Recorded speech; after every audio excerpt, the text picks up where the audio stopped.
ದೇಶದ ಭದ್ರತೆಯ ವಿಷಯದಲ್ಲಿ, ಮಾತೆಯರ ಸಿಂಧೂರದ ವಿಷಯದಲ್ಲಿ ಕೀಳು ಮಟ್ಟದ ರಾಜಕಾರಣವನ್ನು ಮಾಡುವಂಥ ಇಂಥ ಕಾಂಗ್ರೆಸ್ಸಿಗರನ್ನು ನಾವು ಹೆಂಗೆ ನಾಯಕರು ಅಂತ ಒಪ್ಕೊಬೇಕು ಅನ್ನುವಂಥ ಪ್ರಶ್ನೆ ಇವತ್ತು ಎಲ್ಲೆಡೆಗೆ ಎದುರಾಗಿರ್ತಕ್ಕಂಥದ್ದು. ಹಿರಿಯ ರಾಜಕಾರಣಿಗಳಾದಂತಹ ಮಲ್ಲಿಕಾರ್ಜುನ ಖರ್ಗೆ ಅವರು ಬಂದ್ಬಿಟ್ಟು ನಮ್ಮ ಪಾಕಿಸ್ತಾನ ಅಂತ ಹೇಳಿದ್ರು. ನಮ್ಮ ಪಾಕಿಸ್ತಾನ ಅಂತ ಹೇಳ್ತಾರೆ. ಇವರೇ ಏನೋ ಭದ್ರತಾ ಗುಪ್ತಚರ ಇಲಾಖೆಯ ಮುಖ್ಯಸ್ಥರು ಇದ್ದಂಗೆ 15 ಲಕ್ಷ ರೂಪಾಯಿನ ಕ್ಷಿಪಣಿ ಹೊಡೆಯೋದಲ್ಲ, 30 ಲಕ್ಷ ರೂಪಾಯಿ ಕ್ಷಿಪಣಿ ಬೇಕಾದ್ರೂ ಹೊಡಿಲಿ, ನಿಮ್ಮನೆ ದುಡ್ಡಿಂದ ಏನು ತಂದು ಹೊಡಿತಾ ಇಲ್ವಲ್ಲ, ನಿಮ್ಗೆಲ್ಲ ಇದ್ರ ಚಿಂತೆ ಯಾಕೆ ಅಂತ ಹೇಳಿದ್ರೆ, ಎಲ್ಲಿ ಸೇನೆ ಎಲ್ಲ ಯಥೇಚ್ಛವಾಗಿ ದುಡ್ಡು ಖರ್ಚು ಮಾಡಿಬಿಟ್ರೆ ನಮಗೆ ಮುಂದೆ ನುಂಗಣ್ಣ ಮಾಡೋದಕ್ಕಿರಲ್ವಲ್ಲ ಅನ್ನೋ ಚಿಂತೆ ಈ ವಿಜಯ್ ವೆಡೆಟ್ಟಿವಾರ್ಗಿರತಕ್ಕಂಥದ್ದು. ಇವತ್ತು ಈ ಎಲ್ಲ ಕಾಂಗ್ರೆಸ್ಸಿನ ನಾಯಕರು ಇವತ್ತು ಭಾರತ ದೇಶವನ್ನು ಪ್ರತಿನಿಧಿಸ್ತಾ ಇದ್ದಾರಾ ಅಥವಾ ಮರಣಶಯ್ಯೆಯಲ್ಲಿ ಮಲಗಿರುವಂತಹ ಪಾಕಿಸ್ತಾನಕ್ಕೆ ಆಕ್ಸಿಜನ್ ಕೊಡುವಂತಹ ಕೆಲಸಕ್ಕೆ ಇವರು ಮುಂದಾಗಿದ್ದಾರಾ? ಟರ್ಕಿ ಬಗ್ಗೆ ಇವ್ರ ವಿಷಯ ಎತ್ತದೇ ಇಲ್ಲ ಇವರು. ಯಾಕೆಂದ್ರೆ ಟರ್ಕಿ ಇವರ ಸೋದರತೆ ಮನೆ ಇದ್ದಂಗೆ ಕಾಂಗ್ರೆಸ್ಸಿಗರಿಗೆ.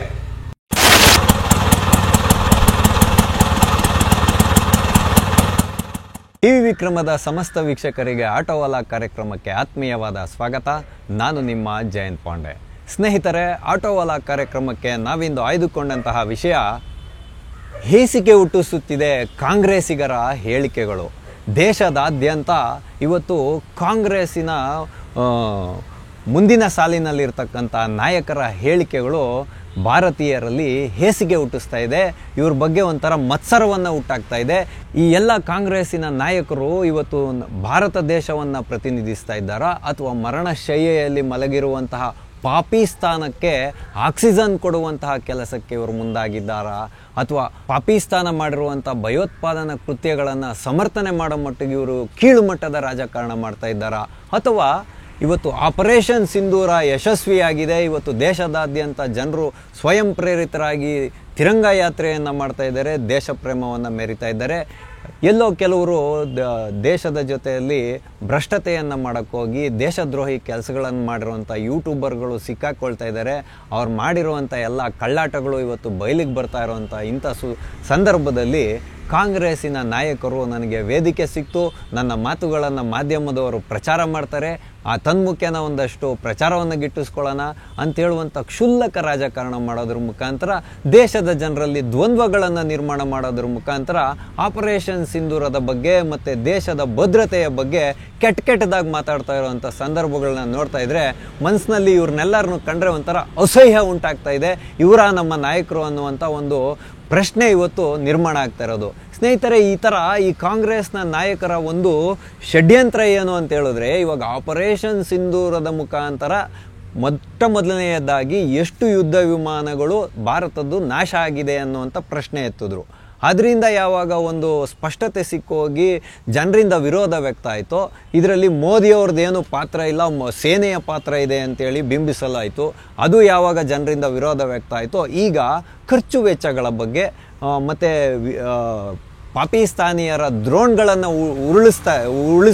ಉರುಳಿಸ್ತಲ್ಲ ಸೇನೆ, ಅದರ ಬಗ್ಗೆ, ಆ ಖರ್ಚು ವೆಚ್ಚಗಳ ಬಗ್ಗೆ ಇವತ್ತು ಪ್ರಶ್ನೆಗಳನ್ನು ಎತ್ತುವಂತಹ ಒಂದು ಹಂತಕ್ಕೆ ಇವರು ಬಂದು ನಿಂತಿರೋದು. ಅಂದರೆ ಇದು ತೀರಾ ಕೆಳಮಟ್ಟದ ರಾಜಕಾರಣ. ದೇಶದ ಭದ್ರತೆಯ ವಿಷಯದಲ್ಲಿ, ಮಾತೆಯರ ಸಿಂಧೂರದ ವಿಷಯದಲ್ಲಿ ಕೀಳು ಮಟ್ಟದ ರಾಜಕಾರಣವನ್ನು ಮಾಡುವಂಥ ಇಂಥ ಕಾಂಗ್ರೆಸ್ಸಿಗರನ್ನು ನಾವು ಹೆಂಗೆ ನಾಯಕರು ಅಂತ ಒಪ್ಕೊಬೇಕು ಅನ್ನುವಂಥ ಪ್ರಶ್ನೆ ಇವತ್ತು ಎಲ್ಲೆಡೆಗೆ ಎದುರಾಗಿರ್ತಕ್ಕಂಥದ್ದು.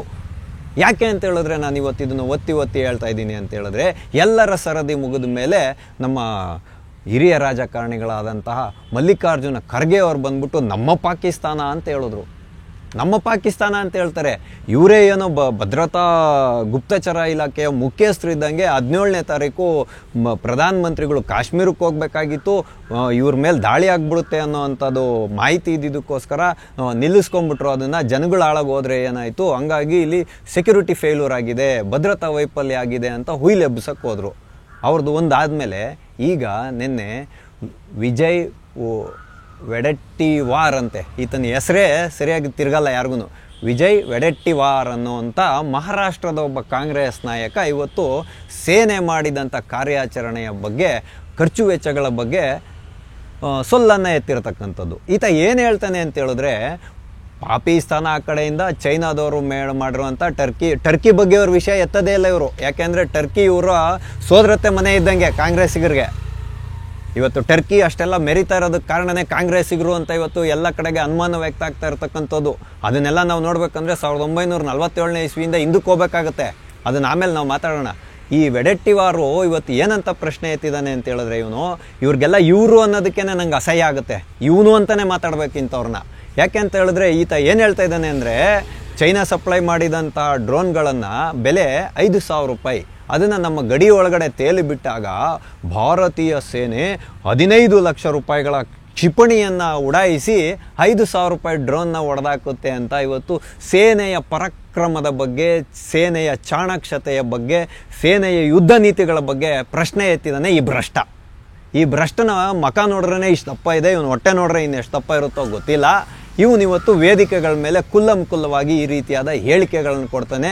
ಇವನು ಈ ಮನುಷ್ಯನ ಅಥವಾ ಈ ದೇಶದ ನಾಗರಿಕನ ಅಂತ ಇವನ್ನ ಪ್ರಶ್ನೆ ಕೇಳೋವಂಥ ಇವತ್ತು ಸಂದರ್ಭ ನಮ್ಮಂಥವ್ರಿಗೆ ಒದಗಿ ಬಂದಿರತಕ್ಕಂಥದ್ದು. ಈ ಕಾಂಗ್ರೆಸ್ಸಿಗರ ಒಂದು ತಂತ್ರ ಹೆಂಗಿದೆ ಅಂತ ಹೇಳಿದ್ರೆ, ಓದಲ್ಲಿ ಬಂದಲ್ಲೆಲ್ಲ ಈ ರೀತಿಯಾಗಿ ಹೇಳಬಾರ್ದಂಥ ಹೇಳಿಕೆಗಳನ್ನ ಕೊಡ್ತಾ ಇದ್ರೆ ಜನರ ಮನಸ್ಸಿನಲ್ಲಿ ಒಂದು ಗೊಂದಲ ನಿರ್ಮಾಣ ಮಾಡಬೇಕು, ತನ್ಮುಖೇನವಾಗಿ ಇವರು ಕ್ಷುಲ್ಲಕವಾದ ರಾಜಕಾರಣ ಮಾಡಬೇಕು ಅಂತ ಹೊರಟಿದ್ದಾರಲ್ಲ, ಇವರು ನಿಜವಾಗ್ಲೂ ಈ ದೇಶನ ಏನು ಮಾಡ್ತಾರೆ ಅನ್ನೋದನ್ನ ನೀವೆಲ್ಲ ಯೋಚನೆ ಇಟ್ಕೊಳ್ಳಿ. ಯಾಕೆ ಅಂತ ಹೇಳಿದ್ರೆ, ಇಲ್ಲಿ ಕೇವಲ ಪಾಕಿಸ್ತಾನ ಒಂದು ಮಾತ್ರ ಭಾರತವನ್ನು ಅಲ್ಲೋಲ ಕಲ್ಲೋಲ ಮಾಡೋಕ್ಕೆ, ಭಾರತದಲ್ಲಿ ಒಂದು ಜಿಹಾದಿಯ ಮಾನಸಿಕತೆಯನ್ನು ಹುಟ್ಟಿ ಹಾಕಿ ತನ್ಮುಖೇನ ರಕ್ತಪಾತವನ್ನು ಮಾಡಲಿಕ್ಕೆ ನಿಂತಿಲ್ಲ.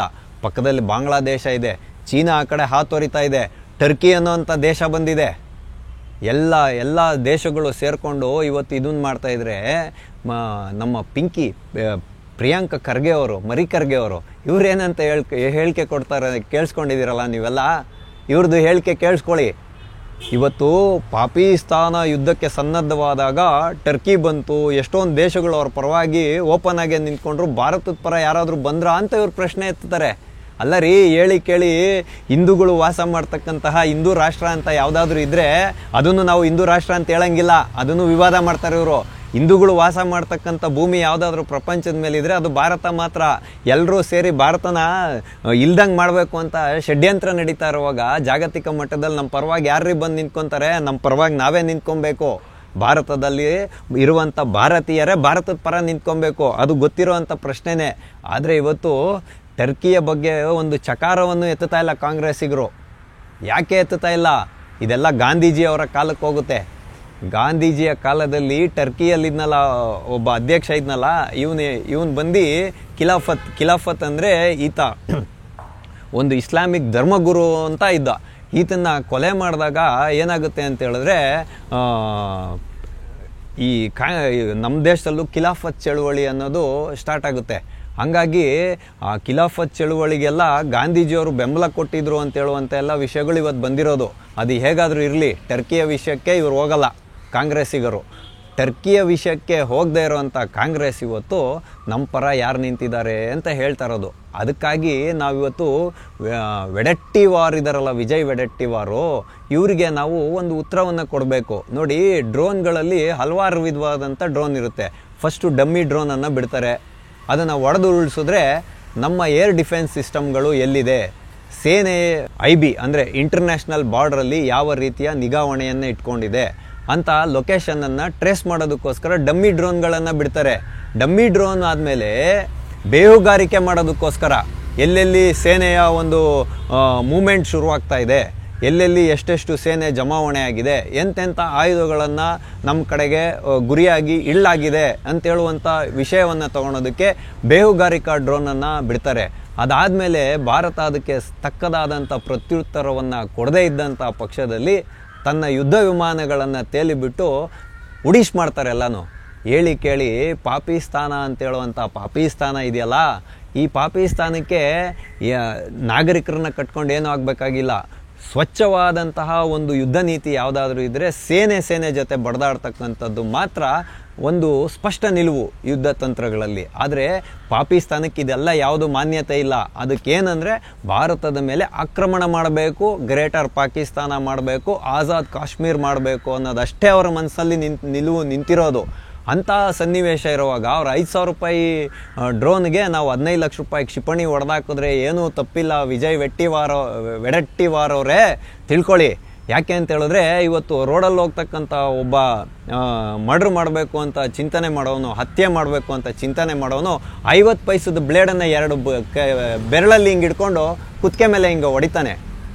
ಆದರೆ ಆಗ ಒಂದು ಪ್ರಾಣವನ್ನು ರಕ್ಷಣೆ ಮಾಡಬೇಕು ಅಂತ ನಾವು ನಿರ್ಧಾರ ಮಾಡಿದಾಗ ಅದಕ್ಕೆ ಲಕ್ಷಗಳ ಬೆಲೆ ಏನು ಇರೋದಿಲ್ಲ. ದೇಶದ ಭದ್ರತೆಯ ಮುಂದೆ ಯಾವುದೂ ಮಾನ್ಯತೆ ತಗೊಳ್ಳೋದಿಲ್ಲ. ಎಷ್ಟೇ ದುಡ್ಡು ಖರ್ಚಾದರೂ ಪರವಾಗಿಲ್ಲ, ನಮ್ಮ ದೇಶದ ನಾಗರಿಕರನ್ನು, ಭಾರತೀಯರನ್ನು ಸಂರಕ್ಷಣೆ ಮಾಡೋದೇ ಸೇನೆಯ ಕರ್ತವ್ಯ ಆಗಿರುತ್ತೆ. ಹಂಗಾದ್ರೆ 15 ಲಕ್ಷ ರೂಪಾಯಿನ ಕ್ಷಿಪಣಿ ಹೊಡೆಯೋದಲ್ಲ, 30 ಲಕ್ಷ ರೂಪಾಯಿ ಕ್ಷಿಪಣಿ ಬೇಕಾದ್ರೂ ಹೊಡಿಲಿ, ನಿಮ್ಮನೇ ದುಡ್ಡಿಂದ ಏನು ತಂದು ಹೊಡಿತಾ ಇಲ್ವಲ್ಲ. ನಿಮಗೆಲ್ಲ ಇದ್ರ ಚಿಂತೆ ಯಾಕೆ ಅಂತ ಹೇಳಿದ್ರೆ, ಎಲ್ಲಿ ಸೇನೆ ಎಲ್ಲ ಯಥೇಚ್ಛವಾಗಿ ದುಡ್ಡು ಖರ್ಚು ಮಾಡಿಬಿಟ್ರೆ ನಮಗೆ ಮುಂದೆ ನುಂಗಣ್ಣ ಮಾಡೋದಕ್ಕಿರಲ್ವಲ್ಲ ಅನ್ನೋ ಚಿಂತೆ ಈ ವಿಜಯ್ ವಡೆಟ್ಟಿವಾರ್ಗಿರತಕ್ಕಂಥದ್ದು ಇವತ್ತು.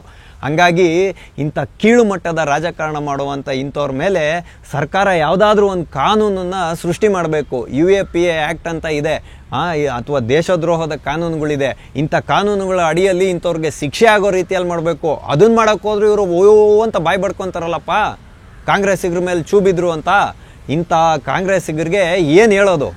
ದೇಶದ ರಕ್ಷಣೆಯ ಮುಂದೆ ಖರ್ಚು ವೆಚ್ಚಗಳ ಲೆಕ್ಕವನ್ನು ಕೇಳುವಂಥ ಮಟ್ಟಕ್ಕೆ ಇವರು ಕೀಳು ಮಟ್ಟದ ರಾಜಕಾರಣ ಮಾಡ್ತಾಯಿದ್ರೆ, ಭಾರತೀಯರಾದ ನಾವು ಸುಮ್ಮನೆ ನೋಡ್ಕೊಂಡು ಕೂತ್ಕೊಳ್ಳೋಂಥ ಪ್ರಸಂಗ ಇವತ್ತು ನಿರ್ಮಾಣ ಆಗಿದೆ. ಇದೇ ಅಲ್ವೇ ಪ್ರಜಾಪ್ರಭುತ್ವ ಅಂದರೆ? ಹಾಗಾಗಿ ಇಂಥವ್ರಿಗೆಲ್ಲ ನಾವು ಇವತ್ತು ಉತ್ತರವನ್ನು ಕೊಡೋದ್ರಲ್ಲೇ ನಮ್ಮ ಸಮಯವನ್ನು ಹರಣ ಮಾಡುವಂತಹ ಒಂದು ಸಂದರ್ಭ ಒದಗಿ ಬಂದಿದೆ. ಹಾಗಾಗಿ ಮುಂದೆ ಒಂದಿನ ಇಂಥವ್ರಿಗೆಲ್ಲ ತಕ್ಕ ಉತ್ತರ ಕೊಡುವಂಥ ಕಾಲ ಬರುತ್ತೆ. ಅದು ಯಾವುದು ಅಂತ ಹೇಳಿದ್ರೆ, ಮತದಾನ ಮಾಡುವುದು ದಿನ.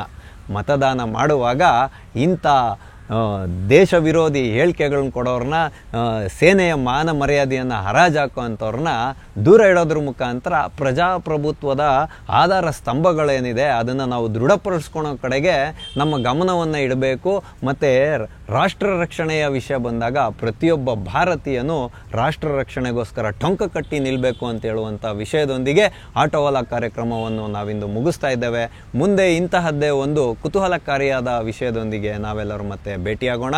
ಅಲ್ಲಿವರೆಗೂ TV ವಿಕ್ರಮವನ್ನು ಸಬ್ಸ್ಕ್ರೈಬ್ ಮಾಡುವುದರ ಮುಖಾಂತರ, ನಿಮ್ಮ ಸದ್ವಿಚಾರಗಳನ್ನು ಕಾಮೆಂಟ್ ಮಾಡುವುದರ ಮುಖಾಂತರ ಹಾಗೂ ಶೇರ್ ಮಾಡುವುದರ ಮುಖಾಂತರ ನಮ್ಮನ್ನು ಪ್ರೋತ್ಸಾಹಿಸಿ. TV ವಿಕ್ರಮ, ದೇಶ ನಿಮ್ಮ ಕೈಯಲ್ಲಿ. ಈ ಕಾರ್ಯಕ್ರಮ ನಿಮಗೆ ಇಷ್ಟ ಆಗಿದ್ದಲ್ಲಿ ಲೈಕ್, ಶೇರ್ ಹಾಗೂ ಕಮೆಂಟ್ ಮಾಡಿ. TV ವಿಕ್ರಮದ ಕಾರ್ಯಕ್ರಮಗಳನ್ನು ನಿರಂತರವಾಗಿ ವೀಕ್ಷಿಸಲು ಸಬ್ಸ್ಕ್ರೈಬ್ ಮಾಡಿ, ಬೆಲ್ ಐಕನ್ ಒತ್ತಿ.